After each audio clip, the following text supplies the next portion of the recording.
Good evening, everyone. Welcome to the Sleep Apnea webinar today. We have two vibrant speakers speaking on two different topics today. The first speaker would be Dr. Ajay Godse, who's done his MD chest medicine from Seth GS Medical College and KM Hospital, Mumbai. And he's also had specialized training in pulmonary intensive care fiber optic bronchoscopy. He's also got international training in fellowship. He's trained in MRI Sleep Center, Atlanta, USA, and he is also interested in trekking, including Himalayan and Sahyadri treks regularly. He is a voracious reader about anthropology and socio-economic evolution of human race, and he's also a very good orator. And we all know he's also done a lot of publications. And the second speaker would be Dr. Vamsi Krishna. He is a consultant at Seven Hills Hospital, Vizag. He has done his MD from Andhra Medical College and is a European diplomat in adult respiratory medicine. He is interested in sleep medicine and ILDs. He likes making awareness materials and videos in the field of pulmonology. He is also interested in acting and writing. He runs a blog called Vamsipedia and interested in journalism and medical entrepreneurship that would ensure quality and cheaper healthcare to the needy. The first speaker, Dr. Ajay Godse, he would be speaking on OSA and OAD, what if they coexist? And Dr. Vamsi Krishna would be speaking on phenotyping in OSA. Over to the speakers. Thank you. Good evening. I sincerely wish health and strength for all our CCI members and their families in these difficult times. I also take an opportunity to thank office bearers of CCI, especially Dr. Krishna, for his continued effort to bring me on this particular discussion and today's topic. Let's start with today's topic. Today's topic is obstructive sleep apnea and obstructive airway disease. What if they coexist? We always associated obstructive sleep apnea with cardiovascular and metabolic risk. But today I'm going to talk on a need of suspecting and treating OSA for optimum management of difficult to control asthma and rapidly progressive COPD. We all know asthma and COPD are commonest obstructive airway disease we encounter in our clinical practice. In both the diseases, there's a chronic airway inflammation which leads to airflow limitation. In obstructive sleep apnea, there is an inadequate tone of tongue and airway dilator muscle, which results in an obstruction of upper airways, which causes significant airflow limitation or cessation of breathing while we sleep. That results in a choking, frequent awakening, and contributes to manifestation of metabolic and cardiovascular risk. So common denominator is very much there in asthma, COPD, and obstructive sleep apnea. There is an airflow limitation, which happens day as well as in a night. When we say about asthma's control, GINA guidelines clearly tells us certain parameters to look for whether the asthma is controlled or uncontrolled. So when we see night awakenings are more than 3 times in a week, we always keep that particular asthma in a category of uncontrolled asthma. Almost 2/3 of asthma patients complain of night awakenings. So what are the causes of this nocturnal asthmas and what is its association with OSA? Most common cause is postnasal drip along with gastroesophageal reflux disease. But another important cause of nocturnal asthma is obstructive sleep apnea. When you see optimization of in spite of optimization of asthma treatment and adequate control of triggers, if there's an inadequate control of symptoms of nighttime asthma, always suspect OSA, especially in all those patients which come with obesity, sleep disturbances, and cardiometabolic comorbidities like hypertension, diabetes, or ISD. Untreated OSA leads to suboptimal control of asthma. These nocturnal awakenings, which happens because of apnea and hypopneas, they at times confuse us with as uncontrolled asthma episodes. Snoring during apneas triggers neural reflexes, which cause bronchoconstriction. Reduction in airway caliber, that's a cross-sectional area in a nocturnal asthma, is often associated with sleep fragmentation, early morning awakenings, difficulty maintaining sleep, and excessive daytime sleepiness. Increased abdominal pressure during episodes of apnea contributes to GER, bronchial hyperreactivity, and bronchial inflammation.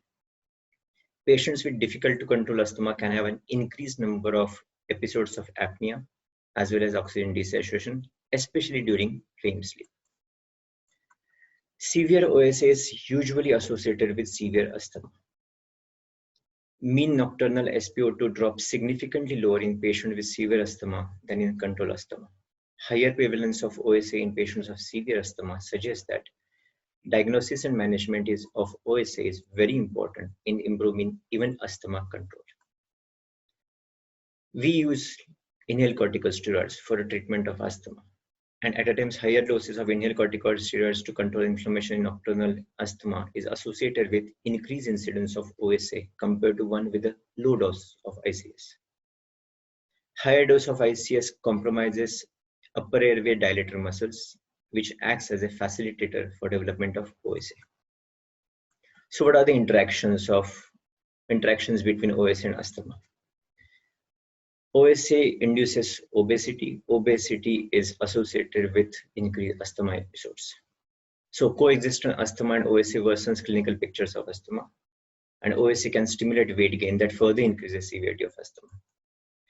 OSA, with its hypoxemia, hypercapnia, and sleep fragmentation, can cause or aggravate pro-inflammatory status that translates into airway inflammation that leads to asthma.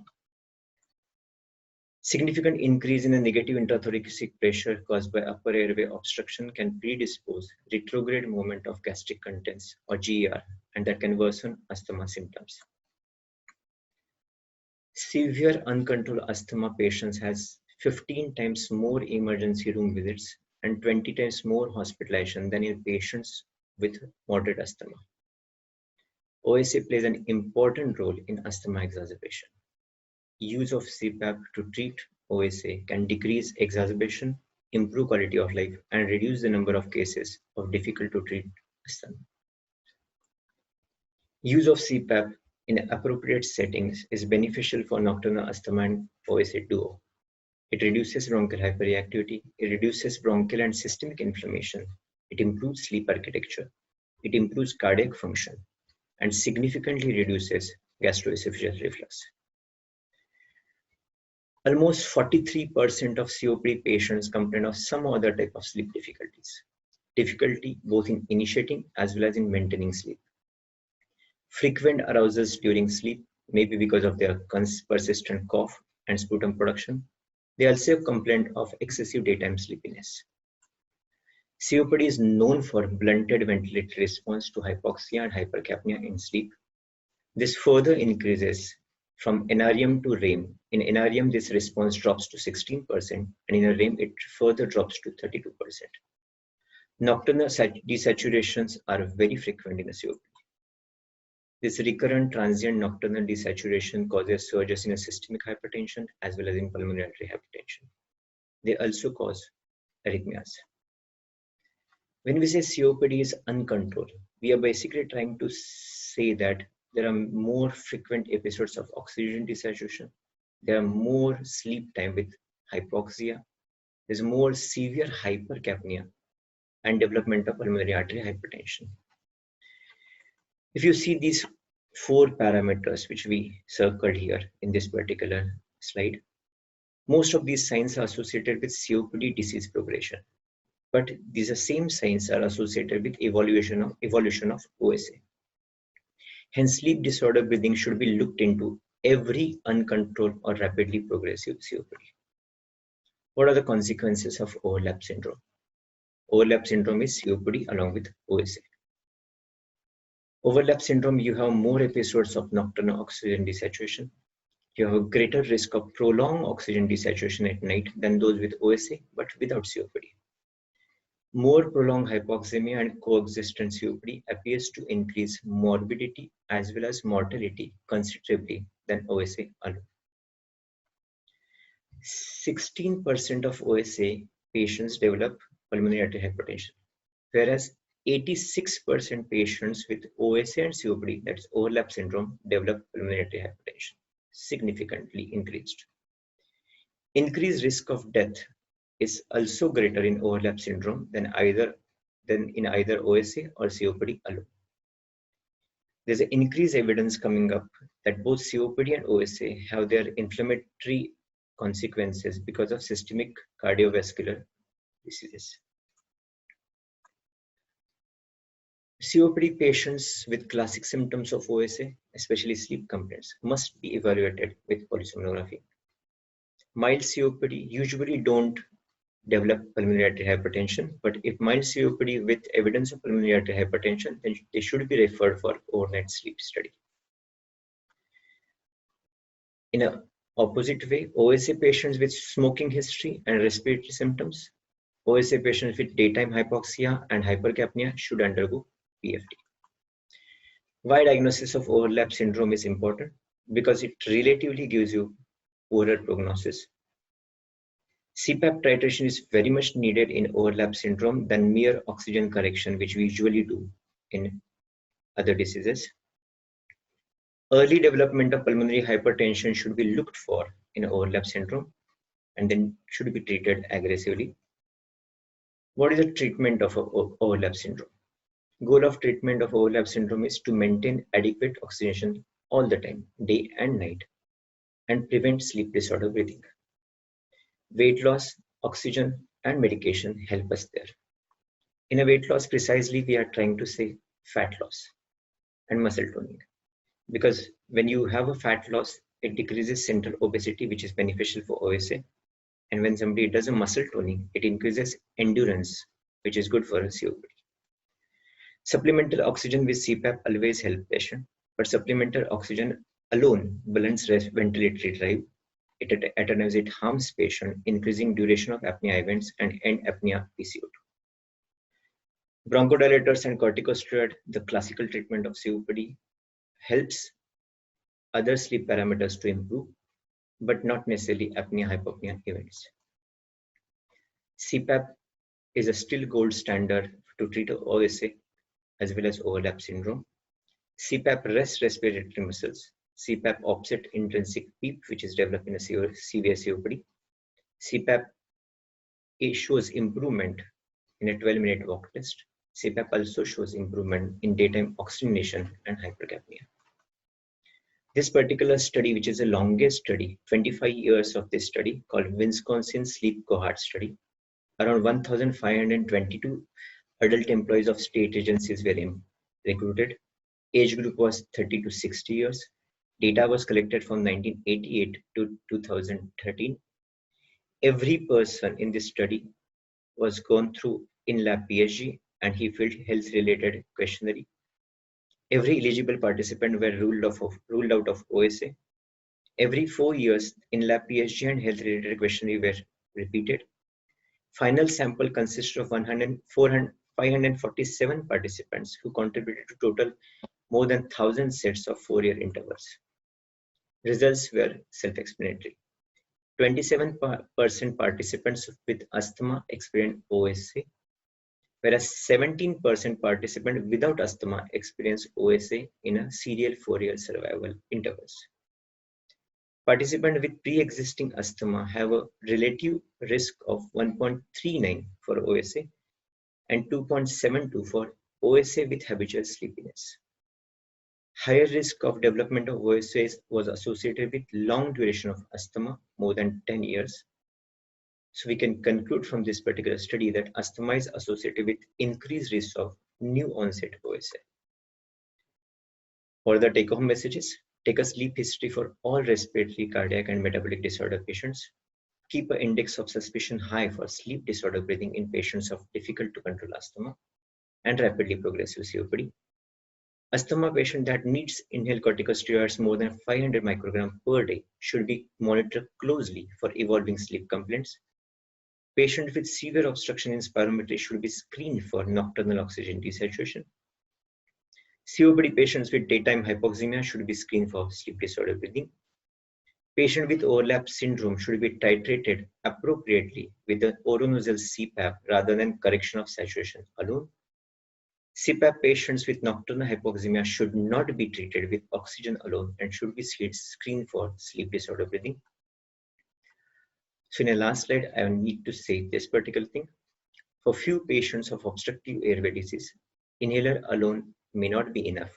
You may need even CPAP. Thank you for patient hearing. Thank you.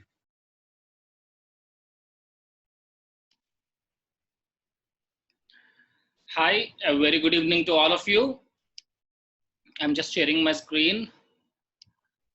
Thank you so much, Dr. Dinesh, for such a wonderful introduction. I hope everybody is taking care of themselves in this most unexpected and supernatural COVID era.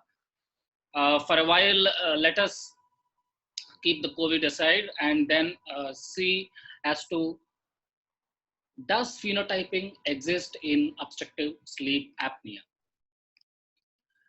I have taken the most of the material in this PowerPoint from the following articles and other open access articles. So new is news always. We all know OSA is being studied as a model of chronic disease and it is still young in that aspect. While awareness, accessibility and affordability are still issues in a country like India, in our country, there are newer concepts and new pathophysiological mechanisms coming up in obstructive sleep apnea. Newer concepts is nothing but looking at the same disease in a different perspective, which gives rise to phenotyping.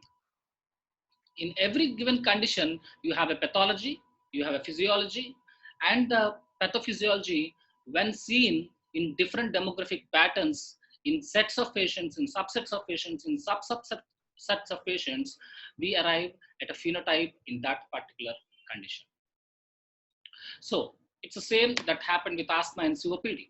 Now we are treating asthma and COPD patients with the kind of guided by the inflammation going on in the airways. Is it eosinophilic inflammation or non-eosinophilic inflammation? With just a breath, we are able to know what kind of inflammation is going on in the airways. We are phenotyping our patients. We are treating them with biological therapies with at the molecular level. In the same way, in lung cancer, we used to have a very simple classification of lung cancer and a few chemotherapy regimens in hand for all of the patients.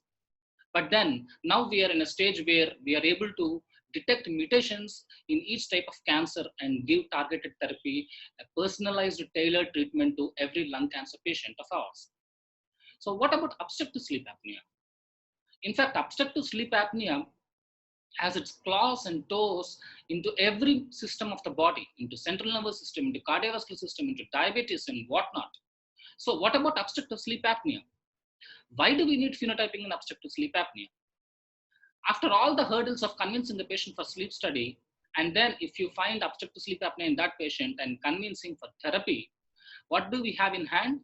We have the gold standard treatment, the CPAP, and then in CPAP failures and in some sets of patients, we have surgeries, and in others, we have mandibular advancement devices and hypoglossal nerve stimulation.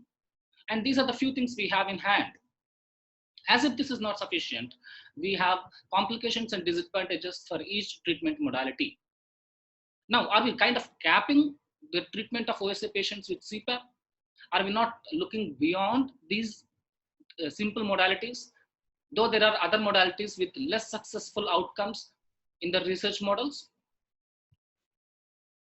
As if this is not sufficient, apnea-hypopnea index. This is one number which we all are struck up with, as if it is the only mantra. The whole research also revolves around the AHI, the apnea-hypopnea index. The whole treatment of OSA and the treatment outcomes are also seen with an AHI-centric eye. In fact, it is just a number. The definition or an index, the number of events, respiratory events, divided by the total sleep time. But what about those patients who are having longer respiratory events, that is longer apneas and hypopneas of 60 seconds, 80 seconds, 90 seconds, but lesser number of such events, wherein they have low AHI, but high oxygen desaturation index? And what about those patients with frequent respiratory events, but of lesser duration, wherein they will have high AHI and low ODI? Are there any implications for these kind of patients? Do they really matter? Let us see. So the more complex the pathophysiology of any given condition like obstructive sleep apnea, the more wide spectrum of clinical heterogeneity. And that is why patients present with different kinds of symptoms. And it also gives us an advantage to phenotype our patients in such given conditions like OSA. So what is the basis for this phenotyping?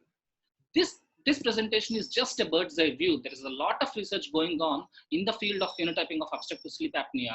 And after doing a lot of research, these 4 factors have been identified to be deciding the phenotype of obstructive sleep apnea.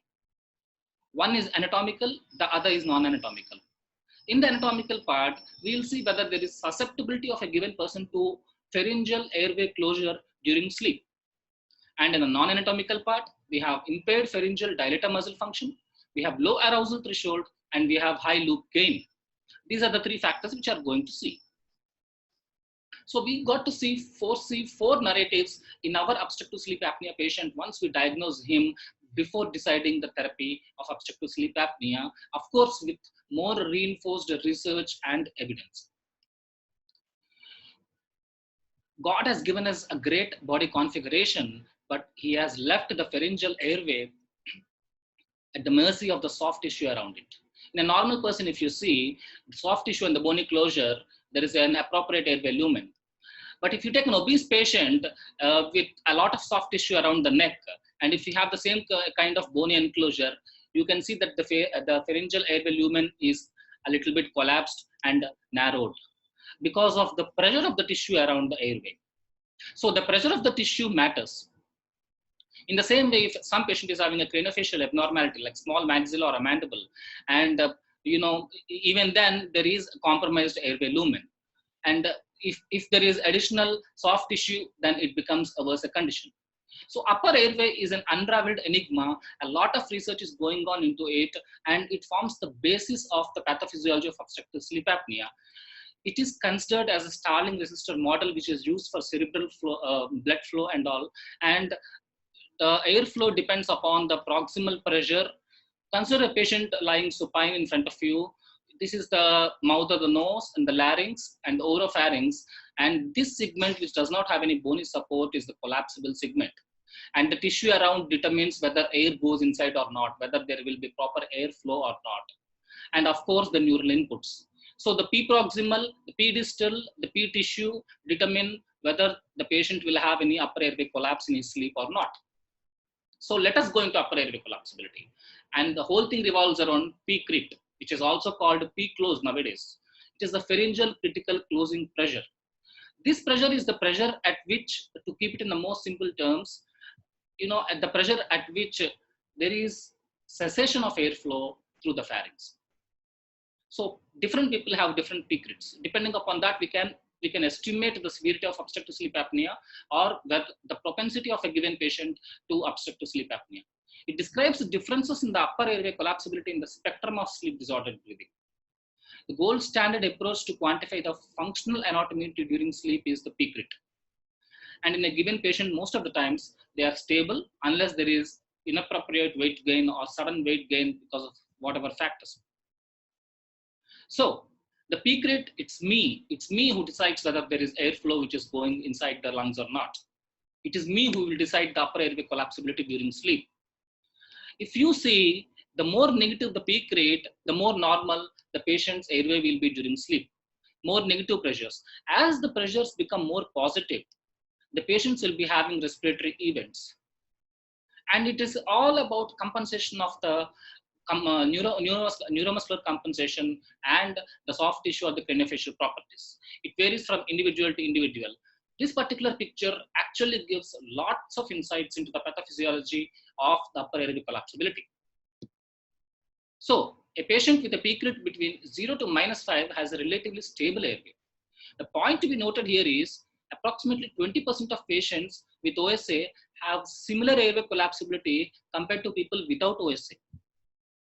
So there are some other factors which actually destine these patients to have more severe OSA. And these are the non-anatomical factors, the 3 factors which we talked about earlier. And it is in these kind of patients that we need to target for the non-CPAP therapies. But determination of P crit is not that easy. That is the glitch. It is into research and it is cumbersome. So there are other methods. I have taken a case example here of one of my case. There are methods where we can estimate the P crit values. Lower therapeutic CPAP levels are associated with more negative peak rate values. More negative means less collapsible values. More negative the peak rate, less collapsible are the airways, and more safe is the patient. Patient with a CPAP requirement of below 6 to 8 centimeters of water were highly likely to have a mildly collapsible airway, that is defined by a peak rate of -2. Usually, if you titrate a patient, if you diagnose OSA and titrate a patient and find out a therapeutic CPAP level, usually there is a difference of 8 centimeters of water between the peak rate of the patient and therapeutic CPAP level. If you see in this case, if you can see or not, the mean therapeutic value was 6.4, which means that this patient was not having a bad airway actually. His peak rate is somewhere around -2, and it is a kind of okay airway, and probably we can estimate peak rate in such a way. Now, let us come to the non-anatomical factors. The first thing in that is upper airway muscles. We all know wakefulness is what maintains our upper airway patency during the daytime. But unfortunately, during the nighttime, the respiratory drive, the ventilatory drive falls. Upper airway muscles and the dilatation of the muscles and the responsiveness of the muscles is completely left to the mercy of the reticular activating system and the complex neural innervation of the muscles. We all know genioglossus is the main dilator muscle we have, and it is so complex that it receives up to 6 different patterns of drive. And what is the summation? What is the end result? It has a phasic pattern. Like it has more activity in inspiration and less activity during expiration. There are other muscles like tensor palatini, which are tonic activity, which have a tonic activity. They behave the same in both inspiration and expiration. In fact, in approximately 30% of OSA patients, there is poor genioglossus responsiveness to airway during sleep. That means that if there is a respiratory event going on in the sleep, that is, if the upper airway is collapsing, the genioglossus does nothing, almost nothing in 30% of OSA patients.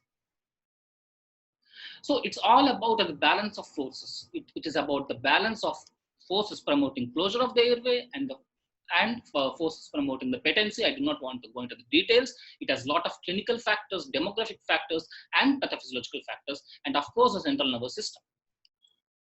So how do you identify these patients? The gold standard is using fine wire electrodes, which is invasive and complex. And that is why, again, this topic is into research to find out simpler methods. But a good surrogate for active peak rate, the peak rate which we saw earlier is passive peak rate. This is active peak rate, is in a simple PSG, diagnostic PSG. If you can see what is the mean peak inspiratory flow, it will give us an indirect measure, a good surrogate of the active peak rate in a given patient, and we can estimate as to how the upper airway would react during sleep, during how they would react during the airway closure, and how responsive they would be. Newer, simpler methods need to be studied to make it more practice friendly. In fact, otherwise we won't be able to apply these things in our routine practice for our OSA patients. But from what inferences do we have with this data? There are drugs like tricyclic antidepressants like desperamine, which have shown improvements in upper airway collapsibility and in their preserving the function of upper airway muscles during sleep. There are drugs like zolpidem, which is hypnotic and GABAergic drug, which increases the muscle responsiveness. And there are so many drug targets wherein drugs are being tried to know if they can change the fate of the upper airway during sleep. With that, we'll go into the second aspect, lower arousal threshold. Arousal threshold plays an important role in the pathogenesis of OSA. Some consider it as a cause and some as a consequence of obstructive sleep apnea. Arousal threshold, when determined, may help in classifying patients who might benefit with drugs that can alter the thresholds. So why do we talk about low arousal threshold? Because whenever there is an event and whenever the upper airway muscles are not able to take care of the respiratory event, they are not able to open up themselves, then automatically the central nervous system reacts, wakes up the patient. That is the arousal. So that there will be initial ventilatory drive initiates and the patients again starts breathing, the breathing pattern ensues. But the problem is, in the normal patient, there is collapse of airways during sleep. There will be the ventilatory drive and the rise in CO2, and there is activation of upper airway dilator muscles and restoration of airflow. But the main issue is whether the ventilatory drive is a success or not depends upon whether it is happening with arousal or without an arousal. Arousal is, of course, very much essential to restore the upper airway patency, but it is a necessary evil. Why it is an evil, we'll see. So where actually lies the difference? In normal people, ventilatory drive, upper airway opens up, there is no arousal. In these patients, there is optimal airway, arousal threshold. But in 30% of OSA patients, ventilatory drive ensues. Before the upper airway opens up and restoration of airflow happens, in response to the ventilatory drive, there is an arousal due to lower airway threshold. So in some set of patients, there is low arousal threshold wherein it does not let the ventilatory drive to be successful. Who are those patients? And that is what we don't know, and that is why we talk about this phenotype. This example is an excellent example where you can see an obstructive event. The PAP is the epiglottic pressure, and the EMG shows the muscles activity during an event. You can see that with an obstructive event ensuing, there is minimal response in the muscle and in the pressure, and the last effort, they were not able to contain the event, and then an arousal has to happen, as you can see in the EEG channel, to terminate the respiratory event. In this example, you can see as soon as there is an hypopneic event, the muscle started responding very well, and similarly you can see the epiglottic pressure has come to a nadir. Without an arousal, the event is terminated. So the nadir epiglottic pressure is the arousal threshold. The threshold should be such that there is no arousal, but the event should be corrected. That is how it should optimally be. Now see here. Here, there is an obstructive apnea. The EMG is doing good. I mean, the muscles are doing good. There is a good effort. There is a good last effort. The event got terminated, but with an arousal. So there is no use. Because microarousals matter. They lead to sleep fragmentation. Determining arousal threshold is again a very big task into research, but I have taken this from one of the articles wherein there is a scoring system wherein AHI, the nadir SpO2, that is the lowest SpO2, and the fraction of hypopneas in the AHI are taken into consideration. A score of greater than or equal to 2 says that the patient is having low arousal threshold. So what is the significance? Repeated arousals do not allow respiratory stimuli to recruit airway muscles. It induces a positive loop gain. With every arousal, there is perpetuation of blood gas abnormality. There is a post-arousal ventilatory overshoot, which again can influence the loop gain. We'll see it later. And there is sleep fragmentation, and it also postpones slow wave sleep. The patient does not end up sleeping happily. What we can do with the pharmacological part, we have to select the right patient, a patient with not very bad airway and a patient with low ARTH. We can give some sedatives, but in general, the sedatives reduce, may worsen the sleep apnea, may interfere with hypoxemia. There are drugs like S-zopiclone, which can reduce AHI. There are drugs like zolpidem, where the muscle responsiveness increases by 3-fold, irrespective of whether the patient is having OSA or not. And then there are drugs like zopiclone and trazodone, which without interfering with the hypoxemia, they reduce the AHI by increasing the responsiveness of upper airway muscles. Now let us see this example. In this particular patient, the AHI was 47.7. In that criteria, the AHI should be less than 30, so that he does not meet the criteria. But if you see the number of hypopneas, the number of hypopneas are 222 and apneas are 83, which is like the hypopneas are definitely more than 58%, the fraction of hypopneas. And if you see the minimum oxygen saturation, this patient's minimum SpO2 was 86%. The score is 2. So this patient was having a low arousal threshold. Probably I could have done better if I knew this before, because he was having severe obstructive sleep apnea. A small hypnotic would have increased his compliance. The most important part here is CPAP compliance. We cannot just always attribute social stigma and claustrophobia to CPAP non-compliance. There are factors like this. Patient does not feel good even after using sleep app, probably because of their low arousal threshold. So we should try to delve deeper into the sleep report and see if the patient is having a low arousal threshold, and probably if that is the cause for the CPAP non-compliance. That is the take-home point here. Coming to the last, loop gain. Whenever there's a disturbance, whenever there's a ventilatory event, there is a ventilatory response. It's like the Newton's third law. But the point is, this is the simplest way to keep the loop gain. Whenever there's a ventilatory disturbance, there will be a correction. But is the correction exactly compensating with the disturbance? No. There is a lot into loop gain, which we will discuss in the Q&A session if possible. But there are patients in whom there is high loop gain. Loop gain, the more negative the loop gain, the more high the loop gain is. Like if there is a change of 1 minute of minute ventilation because of some event, the correction will be like 5 liters per minute. In such a case, the loop gain is -5. So these patients have high loop gain. And who are those patients? Mostly patients with severe obstructive sleep apnea. There is exaggerated ventilatory response to small changes in carbon dioxide. And patients with low loop gain, they have blunted ventilatory response. Mostly patients with OHs. How do we quantify loop gain? Is again into research, a very complicated concept. With therapy, with CPAP, they do quantify, but the simplest way is to see the nasal pressure in the routine PSG, which can indirectly estimate the loop gain. Loop gain reflects best in the Kane-Stokes breathing of heart failure. We all know CPAP does not work in all heart failure patients. Patients who have high loop gain are the ones who respond to CPAP therapy.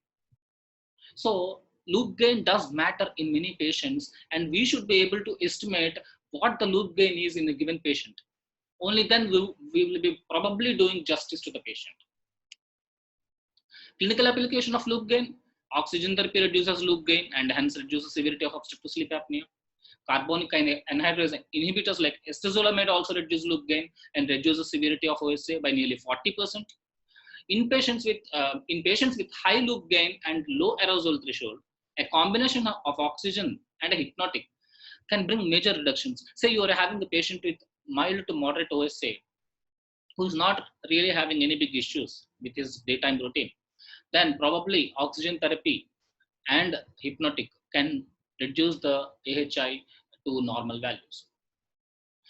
A small case scenario, if you can see here, this patient was having type 2 respiratory failure, COPD patient, obese, excessive daytime sleepiness, NORAR, there was pulmonary hypertension. There is almost compensated pH with the carbon dioxide levels of 92.9. And if you see the bicarbonate levels, they are like 49.3. This patient is obviously a patient of obesity hypoventilation syndrome. And what I wanted to say with this ABG is that giving oxygen alone in this kind of patients is very, very dangerous, because there is already a reduced loop gain, a blunted response to ventilatory stimulation in these kind of patients, and giving oxygen alone may do more harm because oxygen reduces the loop gain even more. So you have to be very selective in these kind of patients with OHS, whether when you are prescribing CPAP or non-invasive ventilation in these kind of patients. And sometimes we also use respiratory stimulants in these kind of patients who keep on sitting and sleeping.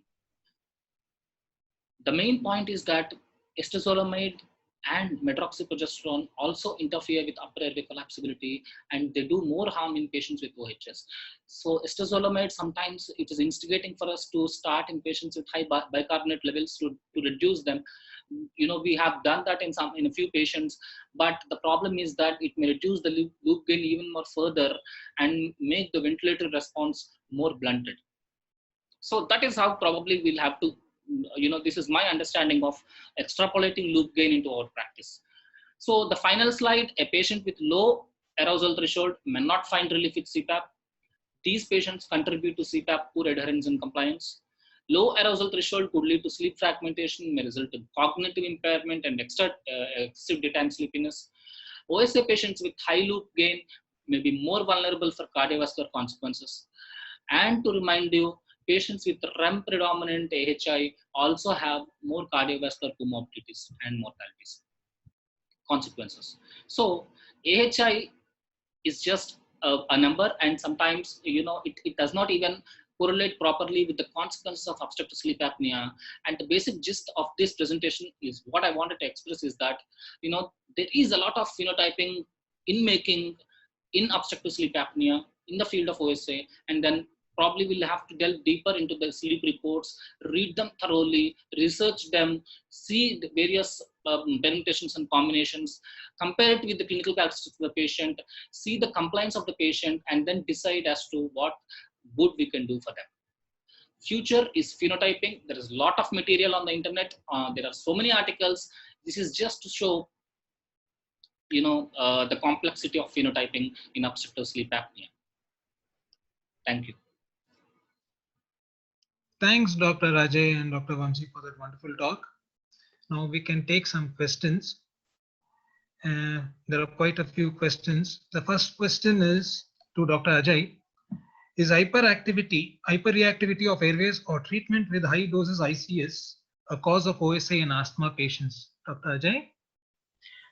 This particular study, which I have said in my presentation, Winscon sleep cohort study, actually suggests the same thing, that asthma is a basically contributory factor for a development of a new OSA, and the most probable reason could be inhaled corticosteroid dose more than 500 microgram in a day for longer duration. When we say longer duration, that's probably for 6 months.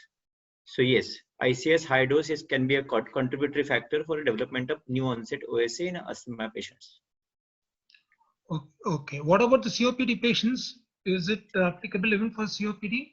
We really don't know, because hyperreactivity is not a factor in the COPD unless until we are talking about ECOS. There's a hyperreactivity of airways as well as that particular person is a chronic smoker. Then probably that particular thing can work there also, that hyperreactivity of airway.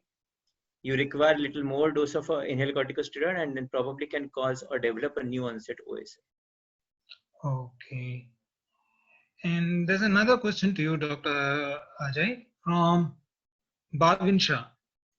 Dr. Ajay, in your opinion on use of fixed pressure CPAP in airway overlap syndrome, do we avoid auto CPAP? Okay. Overlap syndrome is basically we are talking about OSA along with COPD. In a COPD, the problem is not only hypoxia or airway closure. Problem is with the ventilatory drive also. Most of the time when the OSA is along with the COPD is usually a severe COPD.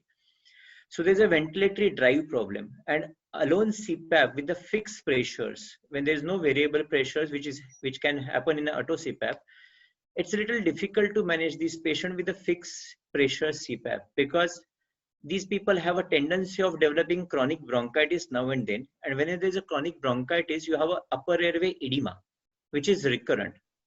And with the fixed pressure, you can't really manage with the same pressure. When they develop edema, they require a little more pressure to mitigate the obstruction in upper airway. So auto CPAP, when you keep a range of a higher pressure and lower pressure, it helps patient to sleep comfortably without getting disturbed because of one particular fixed pressure. So fixed pressure for an overlap syndrome practically is not possible.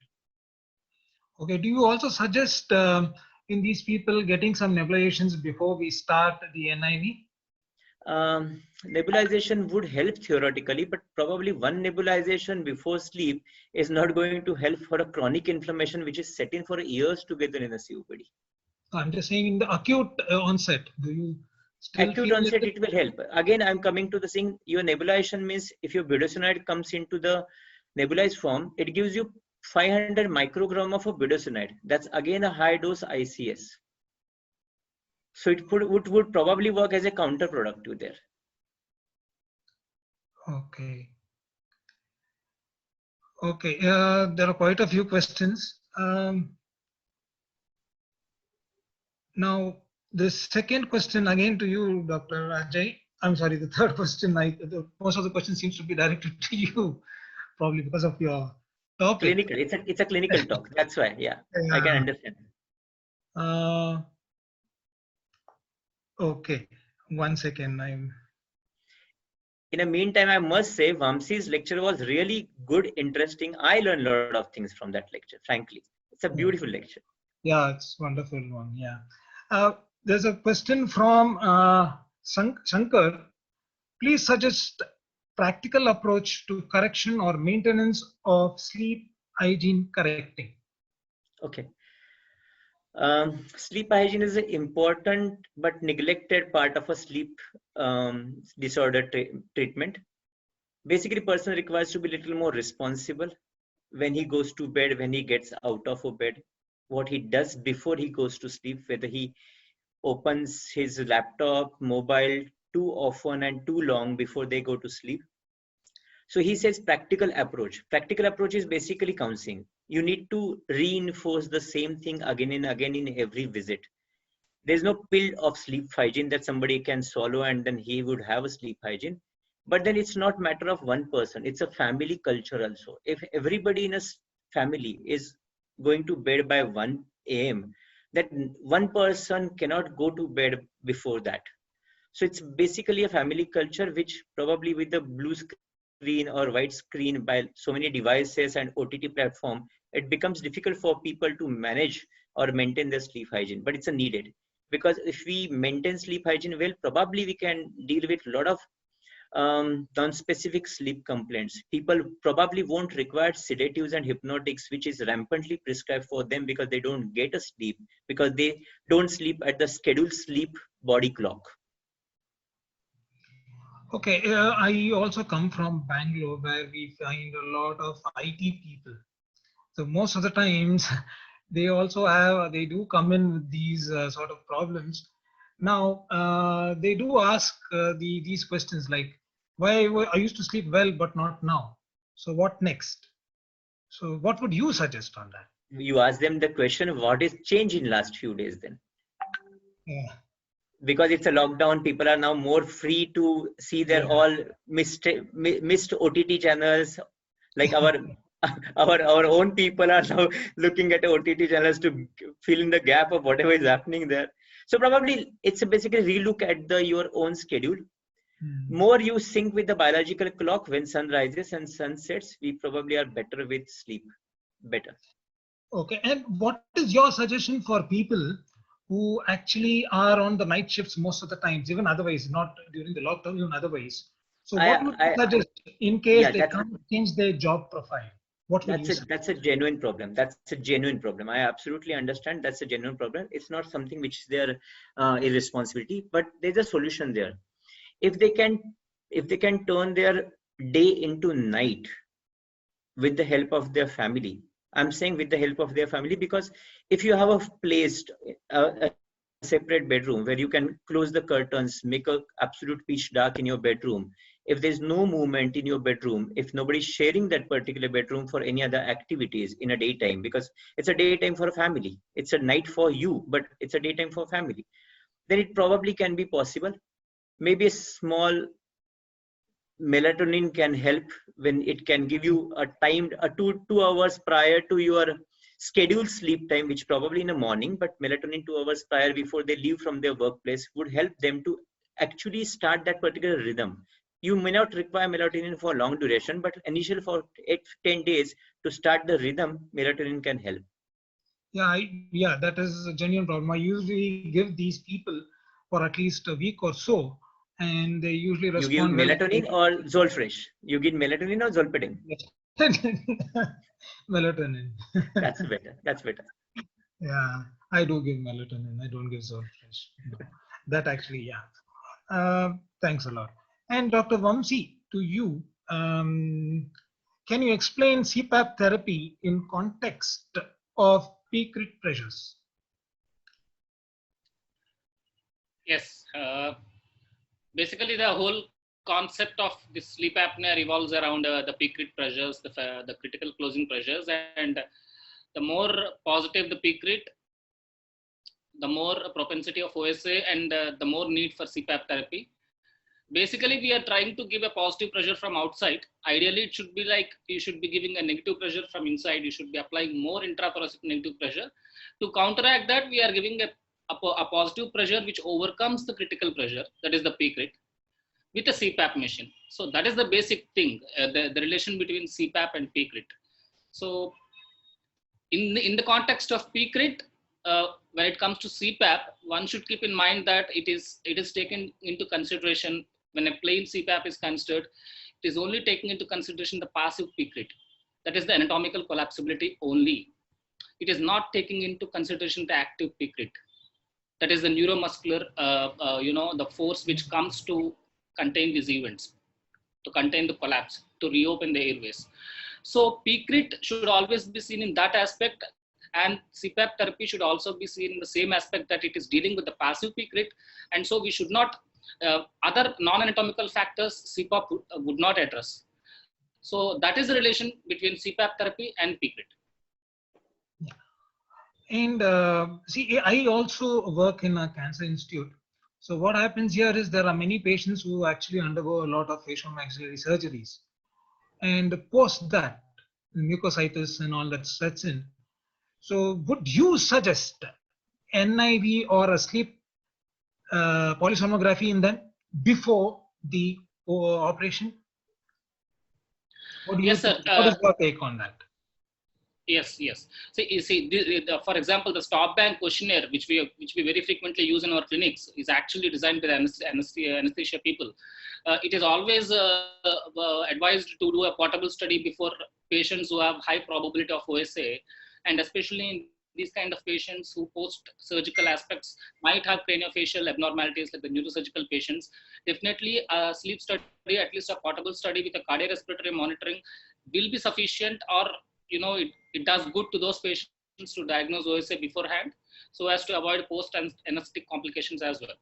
And yes, with mucositis, as sir was saying, even chronic inflammation has shown to incite obstructive sleep apnea, and attenuates OSA pathophysiology in people who are already having a propensity of OSA.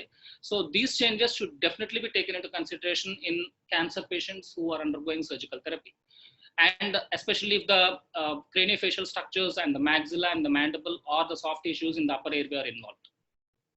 Yeah, that's what we usually do. We usually get an ABG and all the follow-up. Apart from the PFT and ABG, we also do a thing and also prime them with the CPAP or the NIV, which is required, and then take them up, or after 3 days, take them up for the surgeries. Thank you, Dr. Vamsi. There's another question from Dr.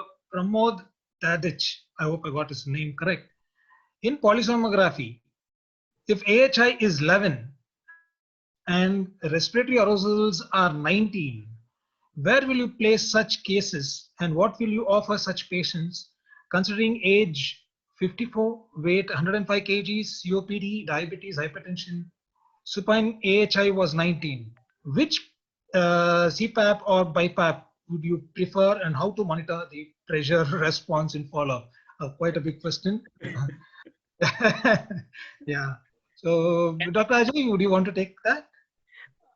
Come with the question again. If AHI is 11 and respiratory arousals are 19, okay, where will you place such cases? So respiratory arousals are 19, AHI is 11. So if I go by AHI criteria, then this is mild OSA. Yeah. But if I put RDI criteria, respiratory arousals plus AHI, then it probably become 30. That's a severe OSA. Yeah. So if I put a AHI criteria, it's a mild OSA. If I put a RDI criteria, it's a severe OSA. The question is where I will put it. I would put it as severe OSA. Age is 54, weight is 105. So morbid obesity, I guess. He is a COPD, he's a diabetes, he's hypertension. So he's basically complicated severe OSA because he's with the comorbid conditions. And which PAP do you prefer? I would not prefer any PAP. I will get his titration done. First in-lab titration done. Because so much of a comorbidity, I would not probably give him auto titration at home. Because auto titration of home will take care of only AHI. It won't take care of arousals. It won't take care of the RLMs. And with this particular type of a comorbid disease, restless limb movements, periodic limb movements, arousals should be taken care of. As Vamsi was saying in his talk, even those micro arousals disrupt your sleep, which can be cause of a lot of automatic surges of a blood pressure and hypertensions. So if this particular patient is with so many comorbidities with severe OSA, I would get his in-lab titration done. And then whatever titration pressure gives me, if pressures are below 16 centimeter of H2, then I'll probably give him still auto CPAP. But if they go more than 16 centimeter of H2 and they require more than 22 by 18, IPAP 22, and then I have no option but to give him BiPAP. Oh, thank you. There's another question by Dr. Atri. His question is, what is your experience of heart failure, OAD, sleep apnea overlap, and which would be the best device for the same? Come again? What is your experience of heart failure, Okay. obstructive airway disease, sleep apnea overlap, and which would be the best device for the same? This for me or this is for Vamsi? Either one of you all can take it. I think, yeah, Vamsi, you would want to. I think Dr. Ajay is one. That's okay, sir. That's okay. Yeah. So when it comes to heart failure, probably we should not be. We should be considering central sleep apneas as well, because many studies have shown that in heart failure, the patients have central sleep apnea and plus or plus Kane-Stokes breathing, the Kane-Stokes respiration, the CSR. So considering these, we will have to consider which machine. And we all know about the servo HF trial, wherein the adaptive servo ventilation has practically failed in patients, especially with ejection fraction less than 45%. So as long as the heart failure is not severe enough and it's more than 45% the ejection fraction, then we can comfortably go with an adaptive servo ventilation or anything. Otherwise, probably we'll have to go ahead with the CPAP or a BiPAP depending upon the, as sir was saying, the titration CPAP pressure. And the central sleep apneas should also be dealt with properly, and probably some drugs and sometimes oxygen can also decide the fate of the patient, because there are patients with the heart failure with high loop gain, as I was telling, and in these patients the supplemental oxygen will definitely reduce the OSA severity. But again, that we should be estimating the loop gain in those patients, in those heart failure patients. In fact, CPAP hasn't been shown to be, I was just saying, wasn't working well in all patients. Only patients with high loop gain had proper response to CPAP. So heart failure, the first choice is CPAP, irrespective of other things kept aside. When you take into consideration the ejection fraction less than 45%, never give adaptive servo ventilation. If it is more than 45%, give CPAP, see the compliance reports, because it also helps in increasing the cardiac contractility, reduces the preload, afterload, and it also helps with the cardiovascular pathophysiology. That's what I have to say. Let me add one thing to here. When you give adaptive servo ventilation as a device, before doing in-lab titration, it can boomerang, because there are deaths reported because of ASV device before actually doing in-lab titration. So with this so much complications, heart failure, OAD, overlap syndrome, I would probably get this particular patient 1 night spent in an in-lab study for his manual titration. If manual titration gives me that particular knowledge that he is not settled on a BiPAP, he requires ASV, a backup, then ASV is a good, because I have a documented evidence that with so much changes in my pressures and setting, he settles, because I can see that on a screen that his apneas are taken care of, his arousals are taken care of, his pulse rate is settled, his BP fluctuations are better, his sleep architecture is better. I would get this particular person for in-lab titration first, rather than giving him offshoot ASV device, because it is given for a cardiac failure. That can boomerang us, frankly. Yeah, most of these patients, they get repeated admissions as well.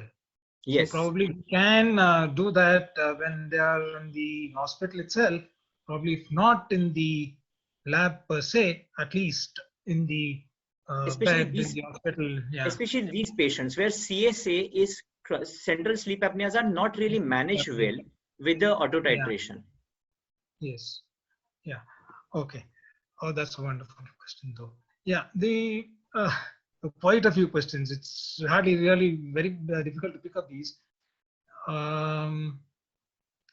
Okay, Dr. Vamsi, complex apnea, BiPAP is preferable? Complex apneas treatment is obviously complex again.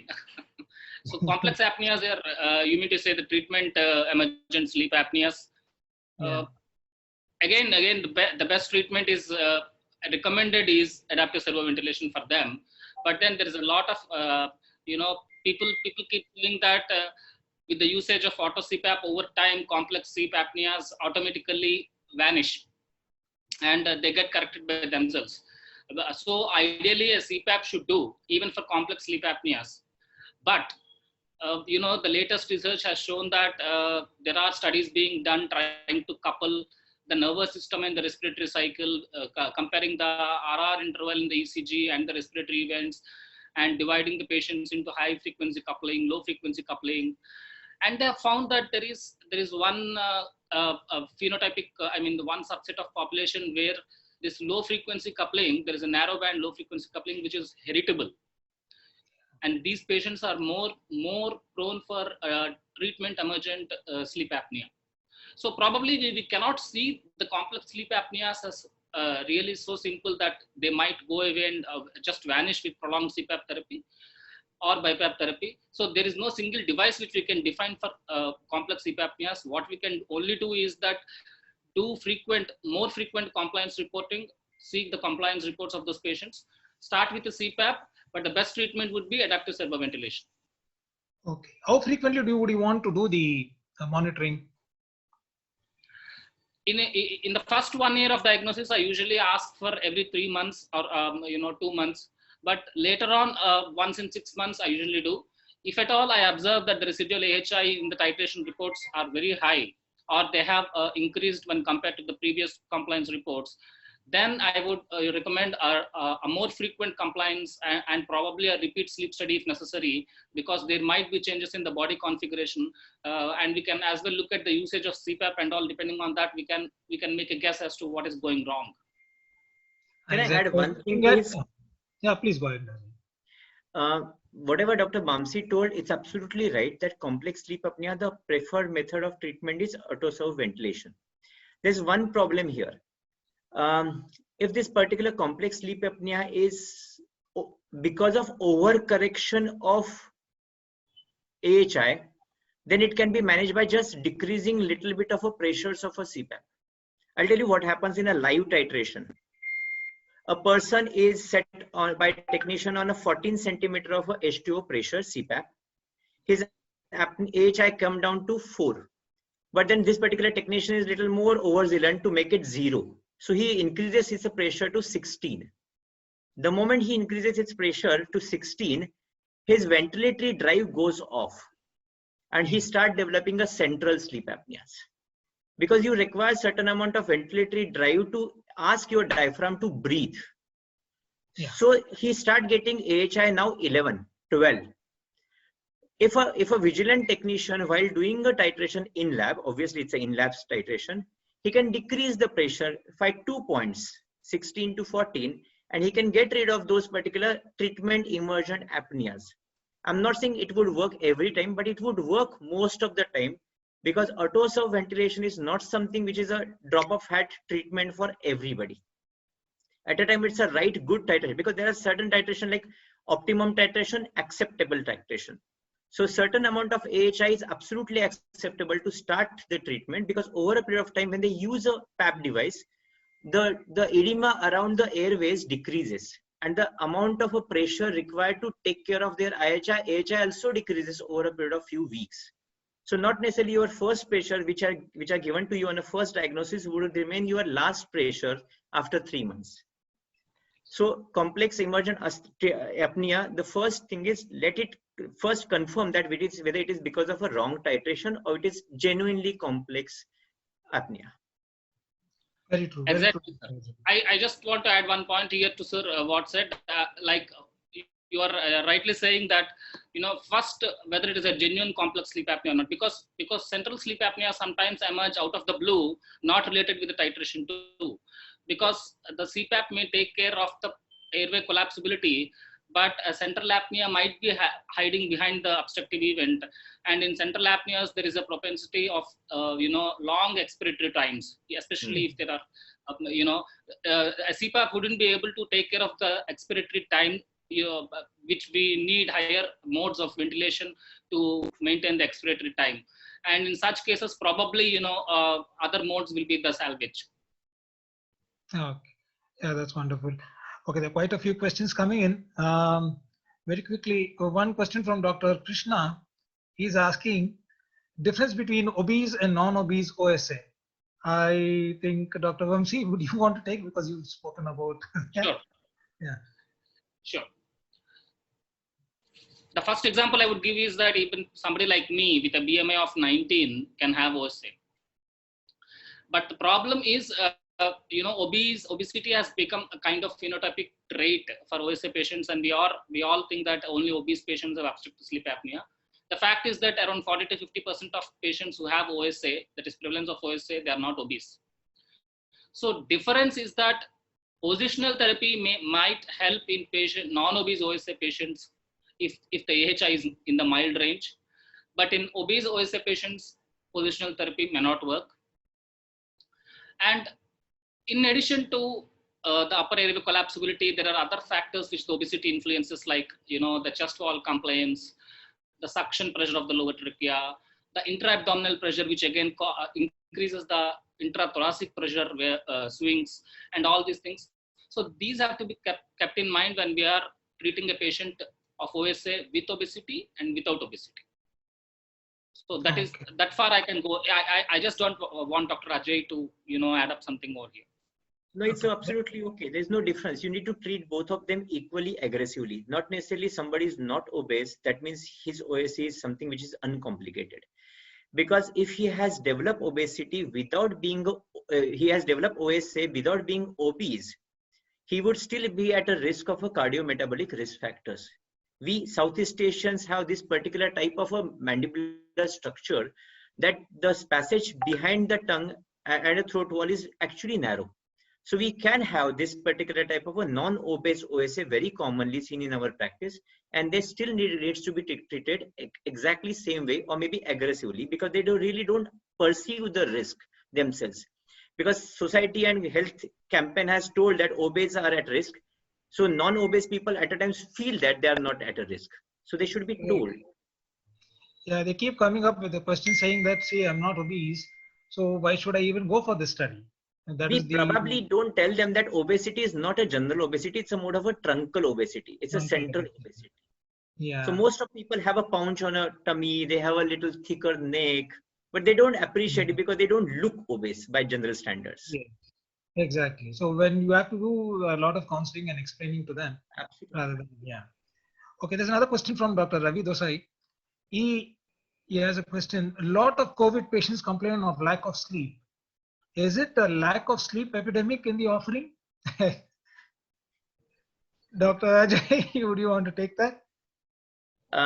Probably it's their own behavior which is making them that particular complaint, Probably because lack of panicking. sleep is two things. One is stress about this particular pandemic, Yeah. but probably that's gone now. This is now third month in a pandemic now. Now we can see the clippings of the news.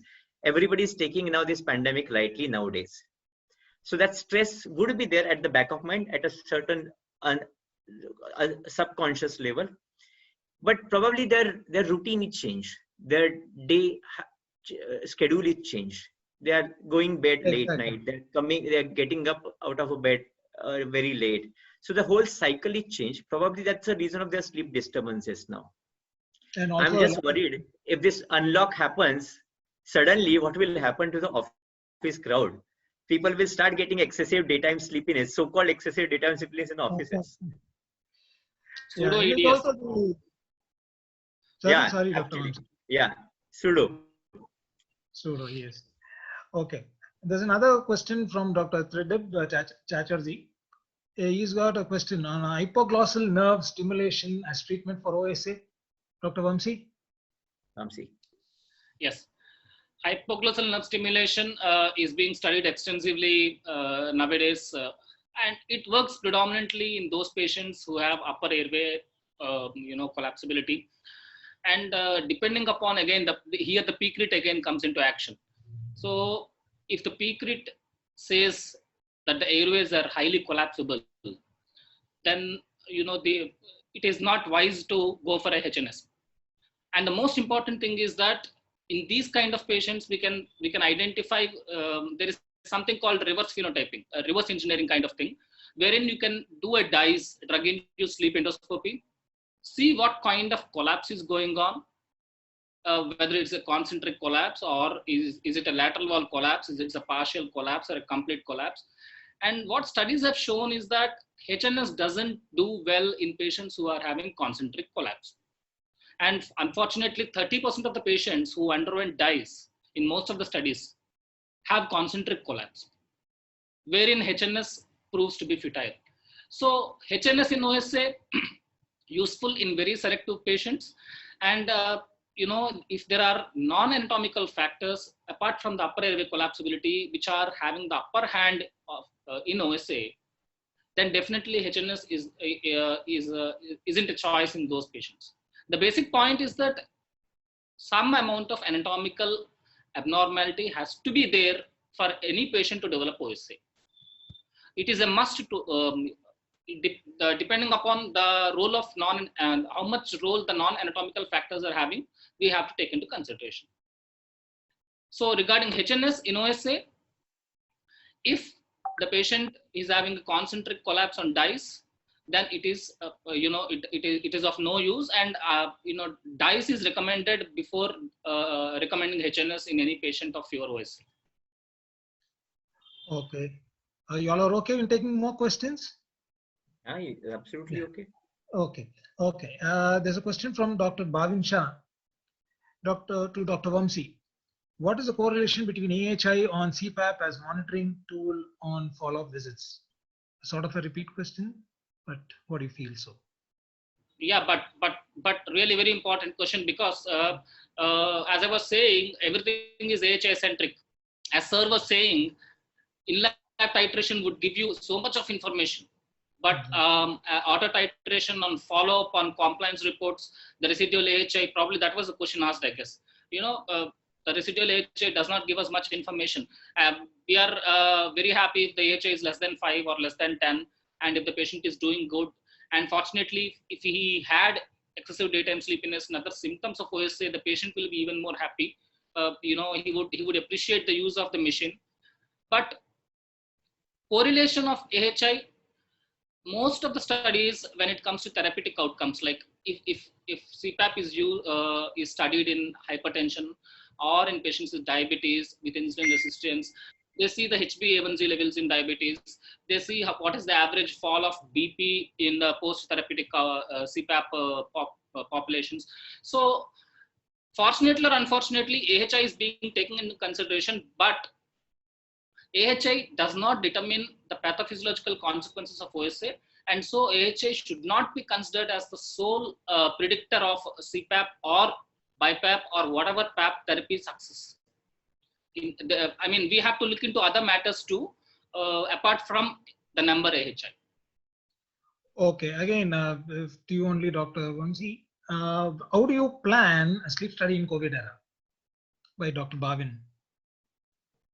In COVID era, as much as possible, personally, I am avoiding sleep studies. In the hospital, if I'm going ahead because I can take all care. But when it comes to a home sleep study, I'm trying to avoid. The only thing required, one has to keep in mind, is that disinfection of all the the belts and the sensors, and there is no reusable thing except the obligatory ones or the default ones. Nothing should be reusable ones for the sleep study. You have to change every lead, from the EEG lead to the EEG lead, and also proper disinfection when somebody is not in a position to do so, because the technician himself is a potential risk to the patient. Dr. Ajay, your take? Yes, you should avoid home sleep studies in a COVID era. Now, for some time, at least, because societies probably won't even allow you to come inside, frankly, to stay in overnight. And that's about in-person home sleep study. But if you're going to connect the device and he goes back and sleep, that's a level 3 study. Then probably we really don't know whether it's a really need to do that. So in-lab study in a hospital where you can have things under your control, it's still acceptable. But home sleep study in a COVID era, I would avoid it.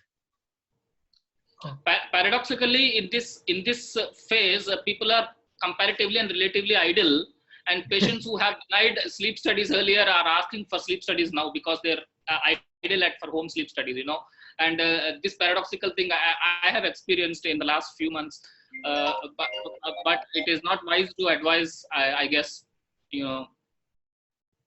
Yeah. Okay. But then how do you plan?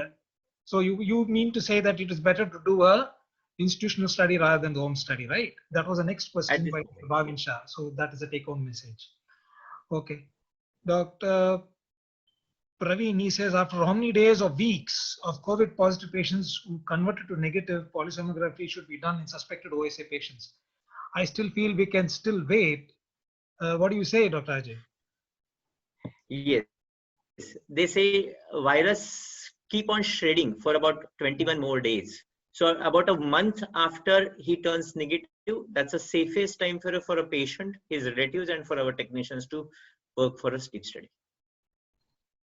We Very have good. piled up sleep studies for next month now How many because would be? everybody is finishing their 3 weeks. Okay. One sec. Okay. When? Oh no. Sorry. One sec. My link is a problem. Oh God. Sorry. Just hold on a second, please. Okay. Yeah. Dr. Somya Adimullapu. Value of AVAPSC, mode of NIV in OSA. Dr. Ajay, Come with the question again. I didn't value get the question. value of AVAPSC mode in NIV of NIV in OSA. Okay, she's saying AVAPS mode in a OSA. Yeah. Okay. I personally like NIV machines because they offer me this AVAPS mode. No other machines actually give me this particular mode, and they are good, especially when we are talking about overlap syndrome. We have a patients who are severe COPD, who has weak ventilatory drive. They also have OSA. Then probably we require to set all the things. We require to set a rate of a respiration. We require to assure the volume there. We require to take care of complete breathing of that particular person, which usually happens with the non-invasive ventilation when person is intubated or tracheostomy. But AVAPS mode in a NIV gives me that particular option of setting all these parameters. So I'm absolutely happy to use these modes for NIV in those complicated overlap syndrome patient. They work better. One Yeah. more subset of patient where AVAPS mode work good. OSA with neuromuscular comorbidities. People have a neuromuscular comorbidities. They have a diaphragmatic muscle weakness. They have their respiratory intercostal muscle weakness. They have a palsies in the upper airway muscles. AVAPS mode gives you this particular opportunity to set almost everything. Nothing is at the mercy of patient's drive. Everything can be controlled by machine without really doing invasive mode. AVAPS mode are good for NIV for these particular patients. In fact, recently I added for 2 Duchenne syndrome patients, and it's really working well. Yes. It is. Yeah, especially with this again this auto AVAPS mode, wherein the EPAP can also take its own course in that. There's an auto EPAP feature. In progressive neuromuscular diseases, it is an excellent device to prescribe because it will deal with the progressiveness of the disease. Yes. In fact, there was a patient who had multiple joint fractures, and post the surgery, he really had to go on to the tracheostomy and all that. But it took us 3 months to revive him back. And with this mode, he really, he got better, and he's better now. He's in Mysore as of now, but he's good. These patients can be shifted at a home with these particular modes. They should not be in a hospital. They are very good machines. Yeah, we were in 3 days of the OT, we shifted him back. He had 4 joints thing, and we shifted him to the house within 3 days with this mode. The cost of machine can be recovered by lessening the hospital stay. Stay. Yes, exactly. The ICU stay. Because they're costly machines. They're quite costly, yes. But it did work in both these patients, and both of them are really very happy. So Anyway, thank you very much. That's wonderful, and there are still more questions, but I think it's time. So thank you. It's a wonderful session.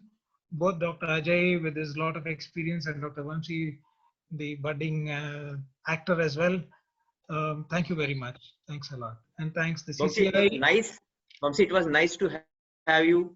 Frankly, it was nice presentation. I learned a lot about it. Dr. Dinesh, thank you very much. Thank you, Dr. Ajay. Thank you, Thank you, Dr. sir. Vamsi. And thanks once Thanks, again, Dr. CCI Dinesh. and Sipla, for really giving us this wonderful sessions. Thank you so Thank you. much. Bye. Good night. Good day. Good day to everyone. Bye-bye. Good night. Good night.